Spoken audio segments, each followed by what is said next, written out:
할렐루야.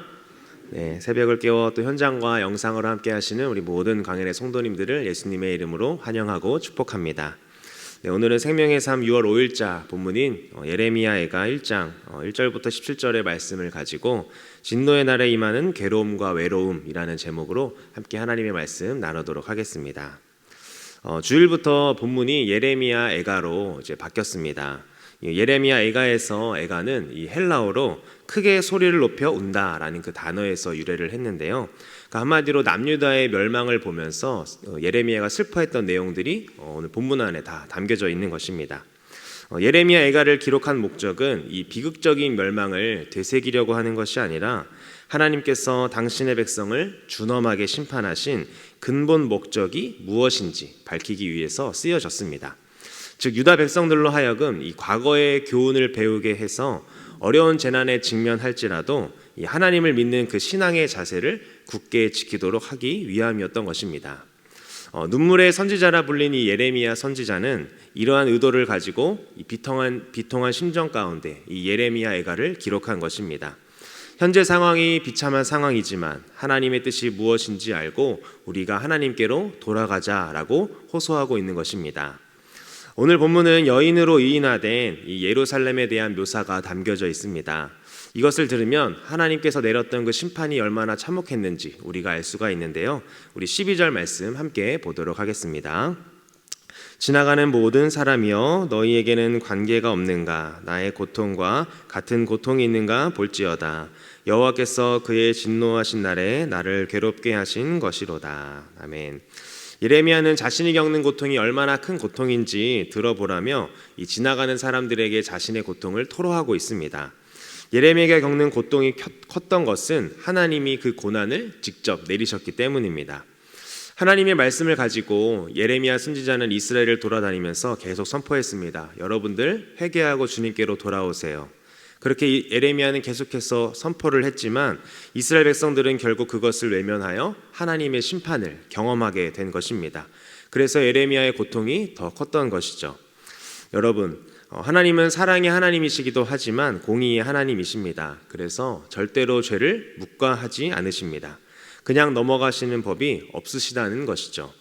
죄 지은 자를 심판하시되 철저히 갚아주시는 분입니다.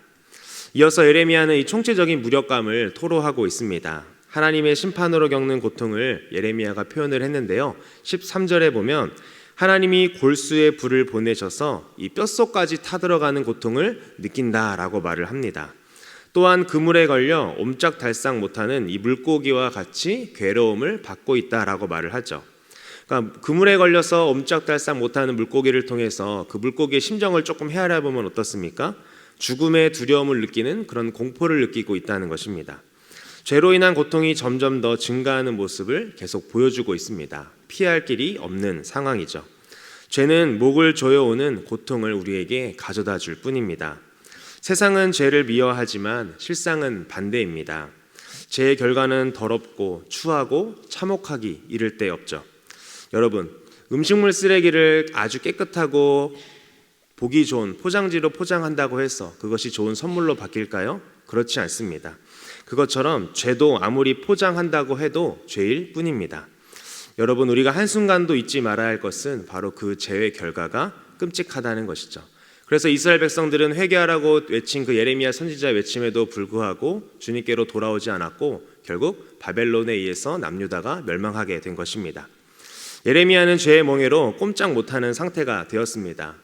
하나님이 죄를 묻고 얽어 멍에로 만들어 그의 목에 얹으셨기 때문입니다. 이것은 결박당한 포로처럼 힘을 쓸 수 없는 상태가 되었다고 그렇게 예레미야 선지자가 하소연하고 있는 것이었습니다. 여러분, 죄는 끌어당기는 속성이 있습니다. 죄에 끌려가면 꼼짝 못하게 되는 것이죠. 거짓말하면 어떻습니까? 다른 거짓말을 하고 계속 끌려가게 됩니다. 거짓말이 거짓말을 낳게 되는 것이죠. 이처럼 죄는 죄를 낳게 됩니다. 여러분, 우리는 진리 대신 예수님을 믿고 죄에서 자유를 얻은 존재인 줄 믿습니다. 자유인인 우리가 다시 죄의 웅덩이에 들어가는 것은 어리석은 일이죠. 길이 아니면 처음부터 가지 말아야 하는 것입니다. 그것을 베드로후서 2장 22절에는 우리에게 이렇게 말해주고 있습니다. 개가 자신이 토한 곳에 다시 들어가고 또 돼지가 깨끗하게 씻었다가 더러운 구덩이에 도로 누운 것과 같다. 죄에서 자유를 얻은 존재로 죄에 얽매이는 것이 아니라 빛의 자녀로 살아가는 저와 여러분 되기를 간절히 소망합니다. 우리 이어서 17절 말씀 함께 보겠습니다. 시온이 두 손을 폈으나 그를 위로할 자가 없도다. 여호와께서 야곱의 사방에 있는 자들에게 명령하여 야곱의 대적들이 되게 하셨으니 예루살렘은 그들 가운데에 있는 불결한 자가 되었도다. 아멘. 시온인 예루살렘이 두 손을 폈으나 그들을 위로하는 자가 없고 또 그들의 편이라고 생각했던 나라가 적이 되었다고 말을 합니다. 그러니까 자신들이 지금 현재 겪는 고통이 너무 커서 다른 나라들에게 도와달라고, 바벨론에 의해서 무너지는 예루살렘을 도와달라고 두 손을 내밀었으나 아무도 도와주지 않았습니다. 또한 그들을 위로하지 않았죠. 동맹국이라고 생각했던 주변의 나라들이 이스라엘을 외면했던 것이었습니다. 하나님이 징계하실 때는 누구도 저항할 수 없습니다. 하나님은 군대도 무용지물로 만들어 버리는 분이시기 때문이죠. 심판의 때에 우리가 의지할 수 있는 것은 아무것도 없습니다. 그저 눈에서 눈물만 흐를 뿐입니다. 버려진 우리를 그 누구도 위로해 줄 수 없습니다. 죄는 우리를 아무것도 못하는 상태로 끌어내립니다. 괴로움 가운데서 위로를 얻지 못해 외로운 상태가 되는 것이 바로 죄의 결과인 것이죠. 심판이 두려운 가장 큰 이유는 하나님이 우리에게서 돌아서시기 때문입니다. 심판의 때 유다는 두 손을 들어도 위로를 받지 못했습니다. 하나님이 모두 이스라엘로부터 돌아설 것을 명령하셨기 때문이죠. 죄와 짝이 되는 것은 우리가 하나님 반대편에 서는 꼴입니다. 하나님의 사람은 하나님과의 단절을 두려워해야 합니다. 죄는 우리와 하나님 사이를 갈라놓습니다. 그러기에 하나님의 사람은 죄악을 등지고 이 날마다 그리스도 십자가, 보혈의 은혜를 꼭 붙들고 살아가야 하는 존재인 줄 믿습니다. 말씀을 맺도록 하겠습니다. 죄를 택한다는 것은 이 하늘 아버지와 나누는 친밀함, 그리고 모든 영광 위에 뛰어나신 하나님의 위엄이 주는 풍요함, 그분의 한없는 인내를 모두 저버리는 것입니다. 따뜻한 햇볕을 쬐어서 이 곰팡이와 세균을 죽이듯 하나님 말씀의 능력으로 내면의 두려움과 이기심, 교만과 아집을 몰아내는 저와 여러분 되기를 바랍니다. 죄는 미화될 수 없는 그 본질을 갖고 있습니다. 죄의 본질이 무엇입니까? 바로 파괴입니다. 하나님과의 관계를 비롯한 모든 관계가 단절되는 것이죠. 그래서 죄에 빠지면 고립이 되고 누구에게서도 위로를 받지 못합니다. 그러기에 하나님의 사람은 이 죄 지은 자를 심판하시는 그 하나님을 두려워해야 합니다. 하나님이 우리의 일상을 다 보고 계십니다. 참혹하기 이를 데 없는 그 죄의 결과를 깨닫고 죄의 길이 아니라 하나님이 기뻐하시는 길로 걸어가 하나님께 참된 위로를 경험하는 저와 우리 광연의 모든 성도님 되시기를 예수님의 이름으로 간절히 축복합니다. 우리 이 시간 함께 기도하겠습니다. 우리 교회와 사역을 위해서 기도하겠습니다. 새가족 양육 6기를 통하여 새가족들의 믿음이 성장하고 잘 정착하게 하여 주옵소서. 12차 자녀와 함께하는 금요 성령 기도회에 많이 참석하여 함께 기도하는 우리 광연교회 되게 하여 달라고, 또 육체적인 연약함으로 고통받고 있는 성도들을 주님 위로하여 주시고 모든 질병 가운데 예수 그리스도의 보혈로 덮으셔서 깨끗하게 치료되는 은혜를 있게 하여 달라고, 또 오늘 마지막으로 진정한 위로는 하나님께 있다는 것을 기억하며 죄를 등지고 주님의 은혜를 붙들고 그것을 바라보며 살아가는 오늘 하루가 되게 하여 달라고 우리 시간 함께 기도하겠습니다.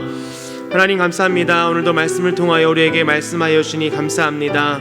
아버지 하나님, 진정한 위로는 하나님께 있다는 것을 기억하며 아버지 하나님, 죄를 등지고 온전히 그 주님의 은혜를 붙들고 살아가는 우리가 되게 하여 주옵소서. 하나님과의 단절을 가장 두려워하는 우리가 되게 하여 주셔서 하나님, 죄를 멀리하고 하나님이 원하시는 그 순종의 길로 나아가는 우리 모든 강연의 성도들이 될 수 있도록 인도하여 주옵소서. 아버지 하나님, 여러 가지 미혹과 어려움이 있는 이 세상 가운데 하나님의 위로를 경험하며 매일매일 그 신앙의 길을 걸어가는 우리 모든 강연의 성도가 될 수 있도록 주님 은혜를 더하여 주옵소서. 아버지 안에 또 교회와 사역을 위해 기도합니다. 아버지, 새가족 양육 6기를 통하여 새가족들의 믿음이 잘 정착하게 하시고 12차 자녀와 함께하는 금요 성령 기도회에 많은 우리 성도들이 참석하여서 우리 다음 세대들이 그 믿음의 신앙을 잘 물려받는 귀한 시간 될 수 있도록 은혜를 더하여 주옵소서. 하나님, 또한 간절히 기도합기는 육체적인 연약함으로 고통받고 있는 성도들이 있습니다. 아버지, 그들의 마음을 주님 위로하여 주시고 모든 질병 가운데 예수 그리스도의 보혈로 덮으셔서 깨끗하게 치료되는 은혜가 있게 하여 주시고 아버지 하나님, 살아계신 그 예수님을 간증하며 살아가는 간증의 주인공들이 더욱더 넘쳐나는 우리 광역교회가 될 수 있도록 주님 은혜를 더하여 주시옵소서. 하나님 감사합니다. 우리를 말씀과 기도의 자리로 불러주시고 하나님께 예배드릴 수 있는 은혜를 허락하여 주심에 감사를 드립니다. 하나님, 죄의 결과와 하나님의 심판으로 겪는 고통이 어떠한지 깨닫게 하시니 감사합니다. 하나님의 그 진노의 날에 이르기 전에 죄에서 떠나는 우리가 될 수 있도록 은혜를 더하여 주옵소서. 죄에서 벗어나 주님께로 돌아가기 위해 발버둥치는 우리의 삶이 되게 하여 주시고, 참된 위로는 주님에게서만 온다는 것을 기억하며 죄를 등지고 주님의 은혜를 사모하는 우리가 되게 하여 주옵소서. 오늘 하루도 우리의 가장 친한 친구 되시는 그 주님과 동행하는 하루가 될 수 있도록 주님 은혜를 더하여 주시옵소서. 이 모든 말씀 살아계신 예수님의 이름으로 기도합니다. 아멘.